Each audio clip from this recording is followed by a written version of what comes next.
Hi, everyone. Welcome to This is Growing Old, the podcast all about the common human experience of aging. My name is Lindsay Clark, and I'm the Senior VP of Health Education and Advocacy here at the Alliance for Aging Research. November is Alzheimer's Awareness Month, a time to celebrate the resilience and courage of all people living with Alzheimer's and other dementias. It's also a time to raise awareness of the unique challenges that Alzheimer's brings beyond memory loss, including other neuropsychiatric symptoms. For those of you who are unfamiliar, neuropsychiatric symptoms, or NPS, easier to say, are the often disabling behavioral and psychological symptoms of dementia. They can include apathy, depression, anger, dementia, anxiety, and more.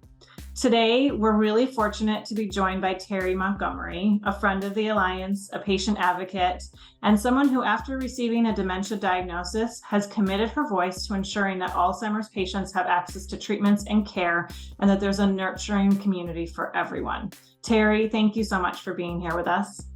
Thank you. Thank you for inviting me. Well, I want to start off by having you share with all of our listeners and viewers some of the neuropsychiatric symptoms that you've experienced and when you first started to notice them. I would say when you, after having it for a while, or when you first get that first diagnosis, you sort of freak out and wonder, what is, you become a little paranoid, you're thinking the worst before even really understanding what the disease is. That's like your first warning. It's like, oh my gosh, what am I going to do? I'm going to be totally this way. So you have that anxiety to think the worst without even living with it for a while. But after being with it, I'm in year 8 of it, is that now you do have that anxiety. You do have those moments where you can get depressed, where I try to keep myself happy, in some kind of way, or make some jokes, but you can find your way where you dive, where you will feel down, and you have to bring yourself up. You can't stay there. It's just moods that we go through that we really can't change it, but you're going to have it. I don't care how happy you are, but you have to pull yourself up. And so that's part of my journey of what I've experienced is sometimes you feel yourself taking a dive, but I prefer to be happy. Sometimes you feel the anxiety is like, oh my God, what about, what if? And you got to sort of get over that. Just keep going. If you fall down, just get back up, dust your knees off, keep going. Yeah, well, I really admire you for that attitude and, just to keep going and stay happy. Mm-hmm. And I think one of the things that we talked about, so this last summer we filmed together and you shared your experiences with dementia and neuropsychiatric symptoms, and it was part of our Shake the Stigma films. Why do you believe it's so important that we're shaking the stigma when it comes to neuropsychiatric symptoms?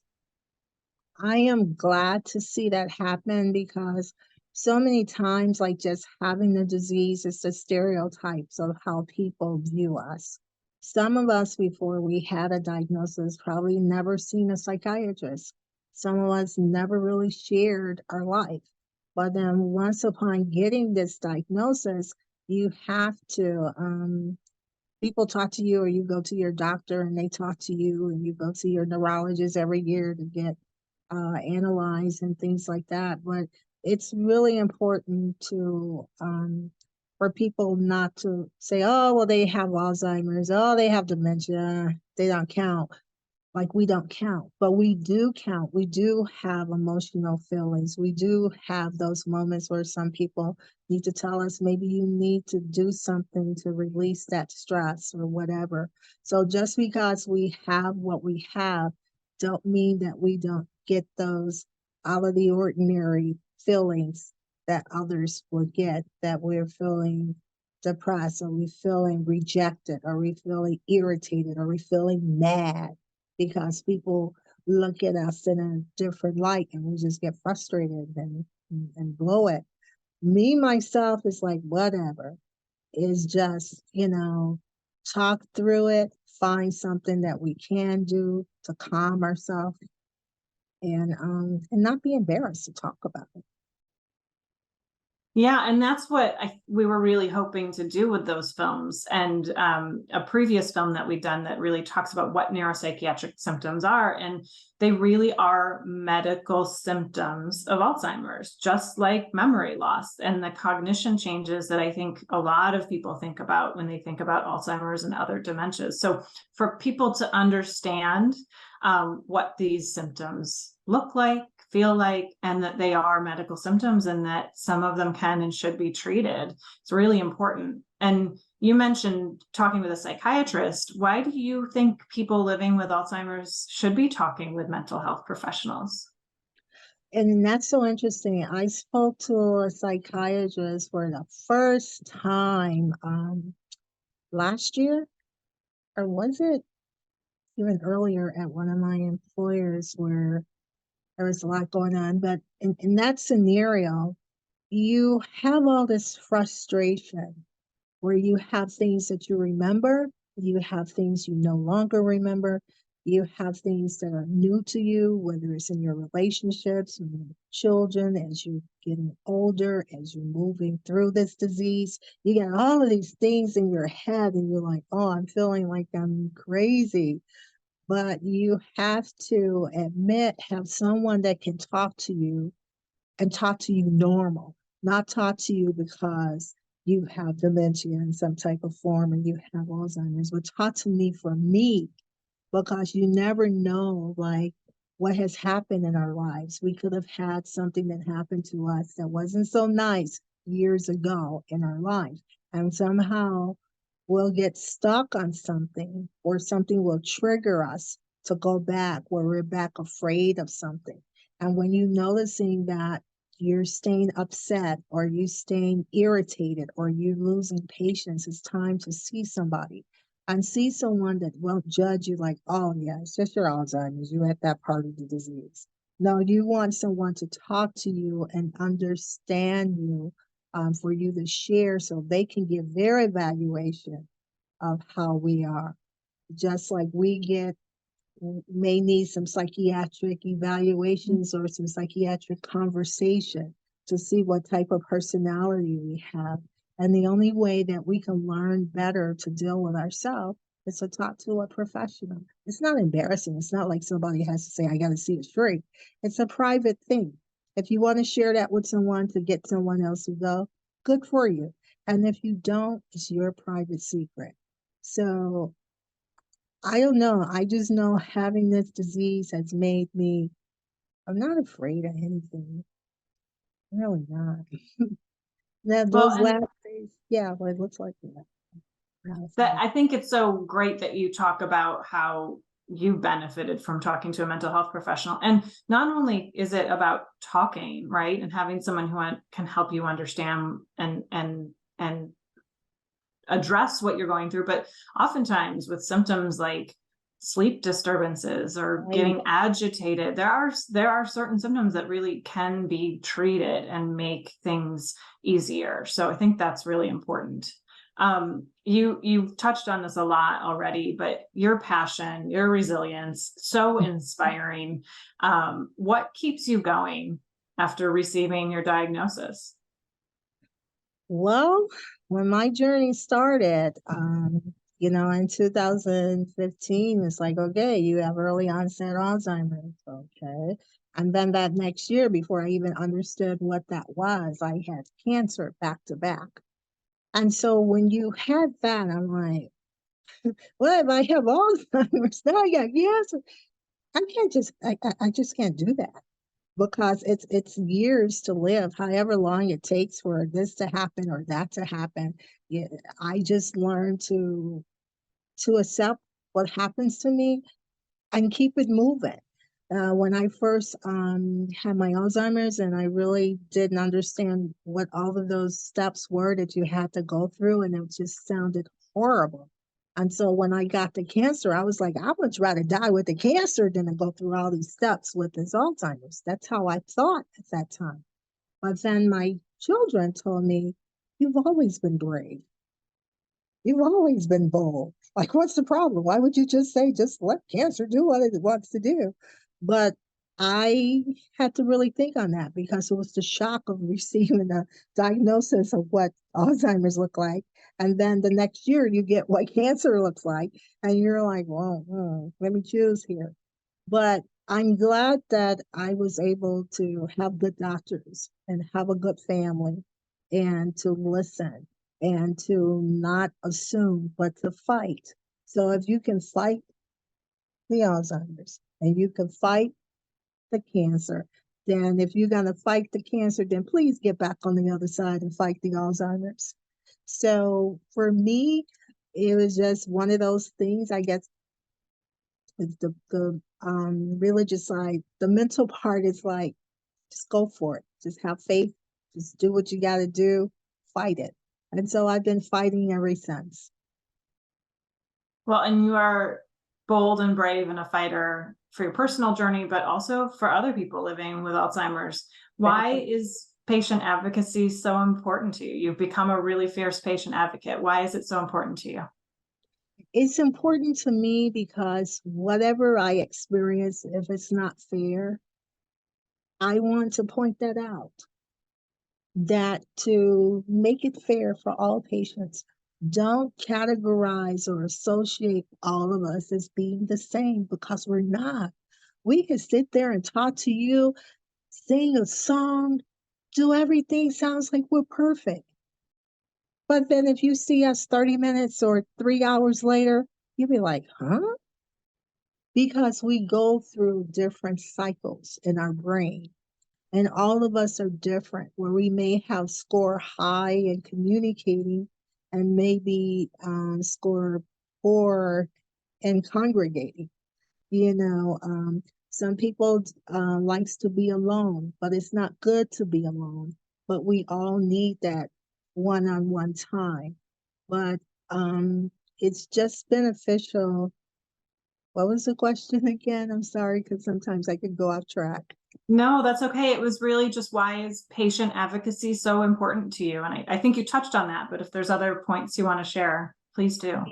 Yeah, I think because sometimes people are biased on how they look at us because they may feel, well, you have Alzheimer's and they treat you like you don't realize you have other things that's wrong, whether it's mentally, that things that are going on, whether it's personally, whether it's a change of life that you just so happen is going through at the same time that you have your Alzheimer's. And so all of those things that normally happens to us, we have to understand that we're worth fighting for. If we come to you and telling you that there's something else wrong with us, we want you to help us get better. We realize that we have this disease, but this disease does not have us until we're all used up. So we want to be able to still fight, to still see if we can be out there for a cure, to still be there, that we can be there for research, to still be there to make us be important. But don't treat us as this population that it costs this much to keep this person alive. That's not fair. Because now this disease is happening to people in their 30s and 40s. That's not fair. So if you're not going, treat everyone the same. Mhm. Yeah, I love it. Well, so to that point, how can our listeners, whether they have someone in their life with Alzheimer's or other dementias, or just want to show up for others, what can people do to really help? I think that it's not this big secret when we have things that is wrong with us. When we go to the doctor, I always think of, well, I'm not the only one that's having this problem, doctor. Or I may share, but what if I lived in the rural areas or something like that? Can you make sure you pass this on to your students or to someone that knows about this? Is there any way that we could get communication out there for them to know that they can trust and talk to the doctor, for them to know that they still should have their mammograms and all of those things that they need to be tested for, to make sure that just some of us know that's able to see a doctor, but also those that don't have any communication with doctors. I'm just hoping that when we see a doctor or we share something that's going on with us, that we be that advocate for people who has no voice, that we be that person that say, but doctor, what about, have you thought about this? What about if we want to participate in a clinical trial?